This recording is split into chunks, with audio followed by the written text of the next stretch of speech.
تو یہ مجھے ذرا بتائیں بیگر مافیا کے پیچھے کیا سائنس تھی, کیا تھیوری تھی, اور آپ نے کیا کس طرح سے, اور ابھی کیا پوری صورتحال ہے, تھوڑا سا ڈیٹیل میں بات کریں گے. دیکھیں ہم نے ایک چھوٹی سی ورکنگ کی رمضانوں سے ہٹ کے. ہم ایک دوست کی دکان پہ کھڑے تھے, ہم نے اسے برگر کا آرڈر دیا. اب جتنی دیر میں ہمارا برگر لگ رہا ہے, جو فقیر آ رہا ہے 10 روپے دیے جا رہے ہیں. مطلب اچھا 10 روپے کی آج کوئی اوقات بھی نہیں, آپ کو پتہ ہے ٹافی بھی نہیں آتی. تو میں نے اس سے پوچھا کہ بھائی کتنا پیسہ دے دیتے ہو. اس نے بولا کہ ہم 60-70 فقیر جو بھی آتے ہیں دن بھر 600 روپے قریب ایوریج دیتے ہیں. تو میں نے کہا 600 روپے اگر دیتے ہو فقیروں کو, مہینے کا 18,000 روپے تم دے رہے ہو, 6.5-7 لاکھ دکانیں ہیں کراچی میں. چلو اگر 1 لاکھ دکان بھی, کیلکولیشن صرف 1 لاکھ دکاندار یہی 18,000 روپے دے رہے ہیں, تو یار یہ تو 32 ارب 40 کروڑ روپے بن گئے. پوری کیلکولیشن کی میں نے, اس کے اوپر بڑا سوچا. میں نے کہا یا اللہ, یہ 18,000 ملٹیپلائی بائی 12 یہ فگر, اور اس کو اگر 1 لاکھ دکانوں سے نکالتے ہیں تو 32 ارب تو ان فقیروں کو دے رہے ہیں جن کو لے کر بھی گاڑیاں آتی ہیں, جن کو لے کر بھی گاڑیاں جاتی ہیں. پھر جب میں روڈوں پہ نکلا, میں نے دیکھا ایک بچہ مجھے ملا عائشہ منزل پہ, اس کا ہاتھ کلائی کے پاس سے کٹا ہوا تھا اور کسی نے ہاتھ سے سلائی کی ہوئی تھی اور خون ٹپک رہا تھا اور اتنا ہاتھ اور سڑ چکا تھا, کالا ہو گیا تھا, یہ اب یہاں سے مزید کٹنا ہے.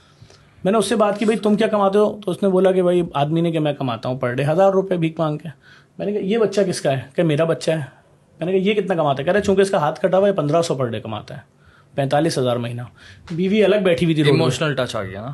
ہاں بھائی, آپ کی گاڑی میں آپ ہنس رہے ہیں, اچانک منہ ادھر کریں, کوئی اپنا ہاتھ لے کے کھڑا اور خون بہ رہا اس کے اندر سے, دیکھا نہیں وہ یوں کر کے کمیز اتار کے اپنا ہاتھ باہر نکالے ہوتے ہیں کٹا ہوا. Good observation. یس. تو معلوم ہوا وہ جو فیملی ایک چورنگی پہ عائشہ منزل پہ کھڑی تھی, جس کے 3 بچے تھے, بیوی تھی اور باپ, صرف وہ مہینے کے 3.5 لاکھ روپے کما رہے ہیں وہاں سے. اچھا یہ پیسہ کہاں جا رہا ہے؟ پوری مافیاز ہیں. آپ خود سوچیں, اگر آپ کورنگی سے جب جاتے ہیں, سفر کرتے ہیں, کازوے سے گزرتے ہیں, تو ادھر بیچ میں مختلف اسپاٹس پہ ایسے فقیر بیٹھے ہوتے ہیں جن کو دیکھ کے آپ دہل جائیں. چونکہ انڈسٹریل زون میں آپ داخل ہو رہے ہیں, کراچی کے سب سے بڑے. اب بھی ایک فقیر ہے, اس کے دونوں ہاتھ نہیں ہیں, دونوں پاؤں نہیں ہیں, اور وہ ذہنی طور پہ بھی ڈسیبل ہے, اس کے منہ سے جھاگ گر رہا ہے, منہ پہ فالج بھی ہوا ہوا ہے اس کے. وہ ڈیلی صبح وہاں پہنچتا کیسے صاف ستھرے حلیے میں, ڈیلی جاتا کیسے؟ ٹھیک ہے. کمیوٹنگ کیا ہے؟ کوئی بھی سخت سے سخت دل آدمی جب اس کے پاس سے گاڑی لے کے گزرتا ہے تو اس کو 100 روپے 200 روپے دیتا ہے. تو اگر وہ دن کے 20-22 ہزار روپے ایک پوائنٹ سے کما رہے ہیں, تو آپ اب اندازہ لگا لو مہینہ کیا کما رہا ہے ایک فقیر. وہ ایک فقیر مہینے کے سکون سے 7 سے 8 لاکھ روپے کما رہا ہے. وہ نہیں کما رہا جو کمپنی اس کو لاتی ہے, کمپنی اس جیسے لوگوں کو مختلف اسپاٹس پہ بیٹھاتی ہے اور واپس لے کر آتی ہے. جب آپ اس کی کیلکولیشن سال پہ کرو گے, کیونکہ رمضان کے مہینے میں بڑھ جاتی ہے چیریٹی, جمعرات کے دن بڑھ جاتی ہے, جمعے کے دن بڑھ جاتی ہے, تو یہ فگر آپ کے سامنے نکل کے آئے گا. تقریباً 85 لاکھ سے 1 کروڑ روپے ایک بندہ کما رہا ہے سالانہ, ایک آدمی.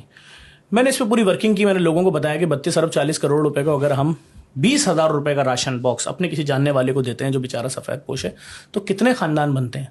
تو معلوم ہوا 16 لاکھ کچھ ہزار بن رہے ہیں خاندان, جن کو ہم 20 ہزار روپے کا راشن دے سکتے ہیں. میں نے کہا چھوڑو, ایک دفعہ کیوں دیں, اگر ہم پورے سال 12 مہینے دیتے ہیں تو کتنا آ رہا ہے؟ جب اس کو 32 ارب 40 کروڑ کو ڈیوائڈ کیا تو 1,32,000 خاندانوں کو ہم 20,000 روپے کا راشن پورا سال دے سکتے ہیں. کہ تیری تنخواہ 40,000 روپے, یہ 20,000 کا راشن سپورٹنگ آپ کو دے دیا بھائی. اب آپ راشن کی طرف سے ٹینشن فری ہو جاؤ, مکان کا بل, بجلی کا بل, بچوں کی فیسوں کی پرواہ کرو. تو مطلب اتنا بڑا نقصان ہم شہر میں کر رہے ہیں, اور وہ بھی ان پہ کر رہے ہیں کہ جو ہمارے محلوں میں ریکی کر رہے ہیں, جن کو روز آنے کی ٹائمنگ پتہ ہے, ان کے گھر میں شوہر آفس کب جاتا ہے, بیوی گھر میں کب تنہا ہوتی ہے, گھنٹی کس گھر کی زیادہ بجائیں گے تو غصے میں آ کے پیسے ہی دیں گے, نہیں دیں گے تو ہم نے ہلنا نہیں ہے ان کے چبوترے سے. بس کیلکولیشن ہوتی ہے پوری. ہاں ہاں.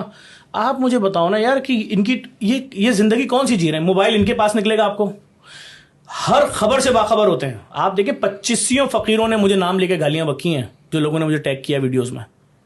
ان کو کیسے معلوم ظفر کون ہے؟ کلیئر کہہ رہا ہے فقیر کہ ظفر نے ہمارا دھندا برباد کر دیا ہے, خدا اس کو پوچھے گا, خدا اس کو برباد کرے, خدا یہ کر. بات یہ کہ ایک سسٹم ہے پورا,